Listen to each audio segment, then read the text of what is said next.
रूस का mission blackout, ये बड़ा सवाल है कि रूस के टारगेट पर एनर्जी इंफ्रास्ट्रक्चर क्यों है।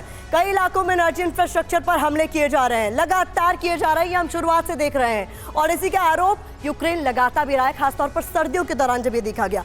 खार्किव, लवीव, ज़पोरिज्जिया में रूसी अटैक हुआ है। इस सबसे ताज़ा अपडेट आपको दे रहे हैं। कीव, इवानो फ्रैंकोव्स्क, विनिचिया में भी हमले देखे गए। ये वो तमाम अलग अलग शहर हैं जहां पर टारगेट हुआ है। 2 थर्मल पावर प्लांट को नुकसान है, ऐसी खबर एनर्जी ऑपरेटर की तरफ से साझा की गई है। इससे पहले भी रूस ने पावर प्लांट को टारगेट किया है, ये पहली बार नहीं हो रहा है। लेकिन कीव में एक बार फिर से पावर स्टेशन पर हमले हुए हैं जिसमें भारी नुकसान हुआ है, डैमेज हुआ है। तो इस तरीके की तस्वीरें लगातार निकलकर सामने आ रही है। हम जब देख रहे हैं कि यूक्रेन के अलग अलग शहरों को टारगेट किया जा रहा है और खास तौर पर न केवल रिहायशी इमारत बल्कि एनर्जी इंफ्रास्ट्रक्चर को टारगेट करना किस ओर इशारा करता है, ये बड़ा सवाल है। पीके श्रीवास्तव सर, एक बार फिर से हम देख रहे हैं कि जो फ्रेश अटैक्स शुरू हुए हैं उसमें रिहायशी इमारत भी टारगेट पर है और एनर्जी इंफ्रास्ट्रक्चर भी टारगेट पर है। तो ये स्ट्रैटेजी हमने शुरुआत में भी देखी थी। पिछले कुछ महीनों में हम देख रहे थे कि आप इतना अंधेरा कर दीजिए यूक्रेन में कि उनका मनोबल टूट जाए। क्या उसी और दोबारा हम देख रहे हैं ये फ्रेश अटैक इसीलिए किए जा रहे हैं? प्रतिमा जी, आप बिल्कुल सही कह रही हैं। इसके 2 चीजों से आप इसको जोड़ना पड़ेगा। पहली तो जो सप्लाई मिलती जा रही है, जनरल साहब ने बोला कि यूक्रेन को युद्ध समाप्ति के लिए नहीं बल्कि युद्ध को जारी रखने के लिए लगातार असले मिलते आ रहे हैं। अभी ब्रिटेन ने चैलेंजर 2 टैंक्स की भी मंजूरी दे दी है कि वो आएंगे और उनकी ट्रेनिंग होगी।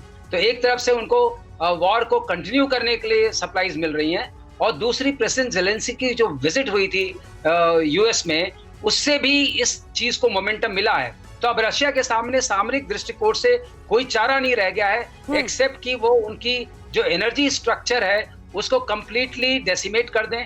पहला ये है, उससे सप्लाई चेन में भी फर्क पड़ेगा, सप्लाईज को मूव करने में बड़ा फर्क पड़ेगा और वो अपनी जगह पहुंच नहीं पाएंगे। दूसरी चीज, मनोबल को जरूर अटैक करेंगी वो।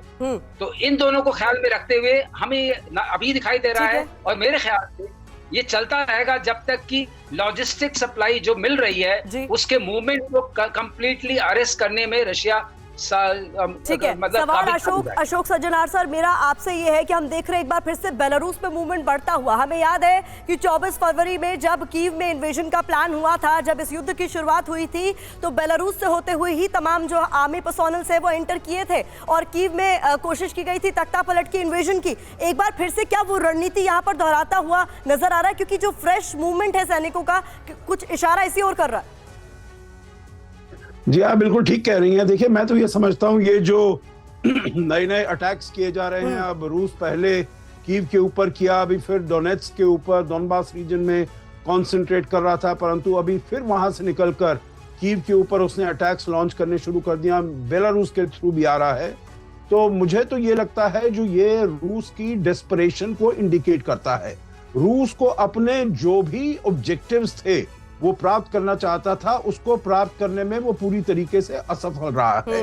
इसीलिए वो ये वाली जो आप देखते हैं दहशत भरी, चाहे वहां पर सिविलियन इंफ्रास्ट्रक्चर जो कि बिल्कुल किसी भी युद्ध के उससे नियमों से एकदम परे है, एकदम दूर है, उसका वायलेशन है, वो सभी कर रहा है। वहां पर आप देख रहे हैं रिहायशी बिल्डिंग्स पर भी वो अटैक किए जा रहा है। तो इसीलिए मेरे विचार से तो वहां पर बहुत ही डेस्परेशन है, क्योंकि वो उसको जो ऑब्जेक्टिव्स चाहिए वो नहीं पूरा कर पा रहा है। तभी आप देख रहे हैं अभी 2 दिन पहले जो उनके जनरल है गेरासिमोव, उनको फिर से वापस लाया गया है। जो 3 महीने पहले जो कहा जाता था जो बुचर ऑफ सीरिया है, चेचनिया है, वहां पर उन्होंने क्या वो इतनी तबाही करके एकदम उनको डेसिमेट कर दिया है, एकदम उनको नेस्तनाबूद कर दिया है।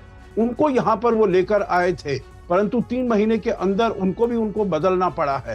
तो रूस मेरे विचार से बिल्कुल ही बैकफुट पर चला गया लगता है और इसीलिए वो इस प्रकार के जो अटैक्स है और बेलारूस के थ्रू जो आप बता रहे हैं उसने अपने बहुत सारे वहां पर अपने मिलिट्री कमांडर्स को भी भेजा है, अपने सैनिकों को भी वहां पर भेजा है, इसीलिए क्योंकि उसको वो समझ नहीं आ रहा है जो कैसे जो यूक्रेन का बहुत इंपॉर्टेंट पॉइंट जो है सर आप यहाँ मेंशन करें कि ये रशिया का डेस्परेशन ही माना जाएगा कि लगातार कई तरह के नियमों में बदलाव और एक बार फिर से बड़े स्तर पर यूक्रेन के एनर्जी इंफ्रास्ट्रक्चर को, उसके सिविलियन इंफ्रास्ट्रक्चर को टारगेट करना किस ओर इशारा करा।